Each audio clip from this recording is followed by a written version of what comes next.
সমস্ত জায়গায় অনেক লাইট দেখা যেত, এখন লাইট তো দূরের কথা, এখানে এত অন্ধকার। হ্যালো সবাইকে, চলে এলাম আবার একটা নতুন ব্লগ নিয়ে। তো আজকে আমরা ঘুরতে ঘুরতে চলে গিয়েছিলাম পর্ণশ্রী লেক।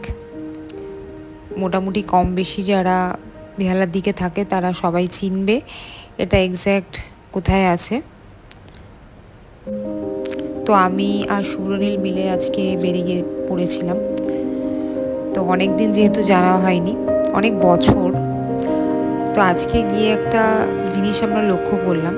যখন আমরা ছোটোবেলায় স্কুলের টাইমে, কলেজের টাইমে যেতাম, তো তখন দেখতাম কি জায়গাটা এত সুন্দর লাইটিং থাকতো না। এই যে লেকটা দেখতে পাচ্ছ, এর মাঝখানে খুব সুন্দর একটা লাইটিং করা থাকতো, মিউজিকও হতো, যেটা এখন আর হয় না। এই যে স্ট্যাচুটা দেখছো, এইখানেও একটা জলের ফোয়ারা থাকতো, লাইটিং হতো। সমস্ত জায়গাগুলো পুরো শুকনো দেখলাম, মানে হয়তো জিনিসগুলো আর ইউজ হয় না। আর যেখানে লাইটিংটা হতো বললাম, সেই জায়গাটাও দেখলাম অন্ধকার পুরো। তো যাই হোক, আমরা পুরো লেকটা হাঁটছিলাম, হেঁটে দেখছিলাম যে অনেকদিন যেহেতু আমরা এখানে আসিনি, তো আমরা বললাম চল আজকে পুরো লেকটা আমরা একটু ঘুরে দেখি। তো তখন আমি ওকে শেয়ার করছিলাম যে ছোটোবেলায় যখন আসতাম তখন বন্ধুদের সাথে ঠিক কতটা মজা করতাম। তো এখন দেখলাম এখানে জায়গাটা এত অন্ধকার, প্লাস এইখানে ঘাটের অবস্থা দেখো, মানে বিসর্জন হয়েছে, বিসর্জন হওয়ার পরও এই জায়গাটা পরিষ্কার হয়নি। যেটা আগে যখন আসতাম না, এই জায়গাগুলো প্রচণ্ড পরিষ্কার থাকতো, মানে তখন খুব একটা যে ভাসান হতো বলে আমার জানা নেই, বা এখন হয়তো হচ্ছে নতুন করে। তো যেটা দেখতে পেলাম সেটা খুব আশ্চর্যকর লাগলো। সেটা হচ্ছে একটা প্রতিমা ছিল, প্রতিমাটা বিসর্জন দেওয়ার পর এইভাবে সাইডে এইভাবে পড়েছিল, লোকজন আসছিল, যাতায়াত করছিল। তো দেখে প্রচণ্ড খুব খারাপ লাগলো। তো তারপর যখন ওখানটা দাঁড়িয়েছিলাম, দেখলাম যে লেকের জলে এরকম মাছগুলো এসে এরকম পাড়ের মধ্যে ঘুরছে। তা আমি বললাম যে দেখ, এটা ক্যাপচার কর। পুরো লেকটা যখন আমি কভার করলাম না, যে দেখো এটা আমার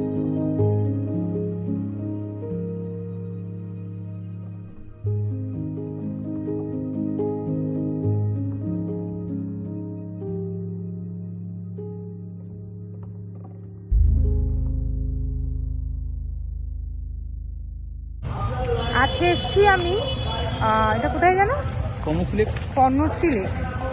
ছোটোবেলায় যখন আগে আসতাম তখন বেশ, তোমরা ঠিক মতো ভিডিওটা দেখতে পাবে কিনা জানি না। এই দেখো সমস্ত দিকে অন্ধকার। যাই হোক, অনেকদিন প্রায় অনেক বছর পর আমি আর এই যে পিসটার এসে গেছি। তো তারপর আমরা এই জায়গাটা দেখতে পাই।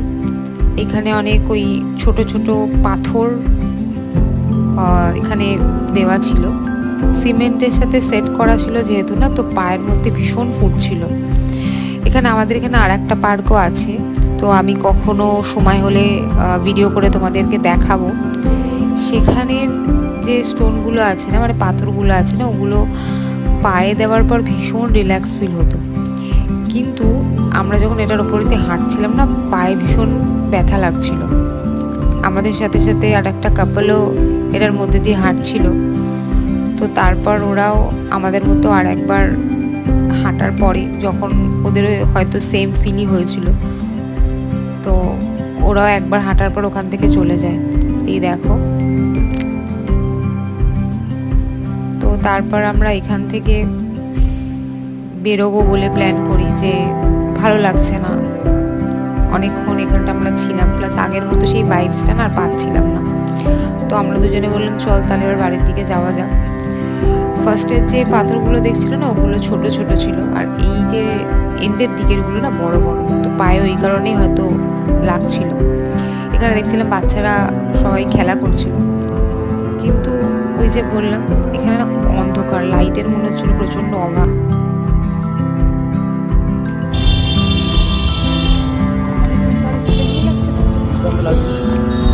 অন্ধকার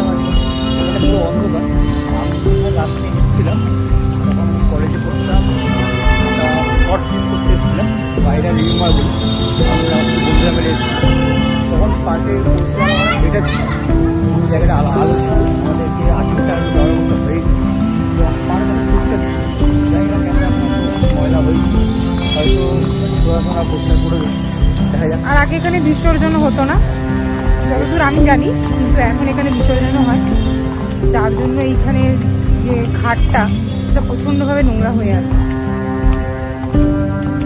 আর কি? যাই হোক, বেড়ে যাচ্ছে আজকে। তা দেওয়ার জন্য সামনে হচ্ছে দেখলাম তোমাদের কথা বলবো। কোন দিকটা হচ্ছে সেটাই হচ্ছে। চলো আসতে টাটা। পারছি, টাটা। তো তারপর আমি দেখতে পাই এদের, যেটা আমার সবথেকে পছন্দের জিনিস। বেরিয়েই দেখি এরা অনেকগুলো, প্রায় 7-8 জন এরকম বসেছিল। আর প্রত্যেককে এত সুন্দর দেখতে ছিল না, 2-1 জন এসেও ছিল, হয়তো ভেবেছে আমার কাছে হয়তো কিছু খাবার আছে, কিন্তু আমার কাছে আজকে কিছু ছিল না, আমি কিছু নিয়ে বেরোইও নি। তো যাই হোক, ওরা ভালোবাসা দেওয়ার জন্য সবসময় রেডি থাকে। তো তারপর বাড়ি আসার সময় দেখছিলাম এখানে একটা জায়গায় প্রোগ্রাম হচ্ছিল এবং এখানে একজন জুবিনের গানও গাইছিল, তো সেটা দেখে আমি দাঁড়িয়ে পড়লাম। তো তারপর এসে দেখলাম যে জারাকি থেকে আমি মঙ্গলসূত্র অর্ডার দিয়েছিলাম, তো সেগুলো চলে এসেছিলো, তো ওগুলো আমি তোমাদের সাথে। তো দেখো কত সুন্দর প্যাকেজিংয়ে একটা এসেছিলো। তো আমি যেহেতু এটা আগেই আনবক্সিং করে দিয়েছিলাম, তো তারপর মনে হলো না তোমাদের সাথে একটু শেয়ার করি। তোমরা যদি কেউ অর্ডার করতে চাও করতে পারো। বাই ওয়ান গেট ওয়ান এখন অফার চলছে, তো বেশ অ্যাফোর্ডেবল প্রাইসের মধ্যে, বেশ ক্লাসি দেখতে, প্রচুর ডিজাইনও পেয়ে যাবে। তো আমি এই দুটো চুজ করে কিনেছিলাম। আমি আমার জন্য এবং আমার বৌদির জন্য আমি কিনেছিলাম। এটা আমার বৌদি চুজ করেছিল এই ডিজাইনটা। আর একটা ডিজাইন যেটা ছিল সেটা আমি চুজ করেছিলাম আমার পরার জন্য। মোটামুটি ভালোই লেন্থ ছিল। তো যখন আমি পরে এটা পরবো তোমাদের সাথে অবশ্যই আমি ছবি শেয়ার করব। তো আমার ভিডিওটা আজকে কেমন লাগলো তোমরা অবশ্যই কমেন্ট করে জানিও। তো চলো, আজকের মতো ভিডিওটা আমি এখানেই শেষ করছি। তো নেক্সট ভিডিওতে তোমাদের সাথে আবার দেখা হবে। তো টাটা।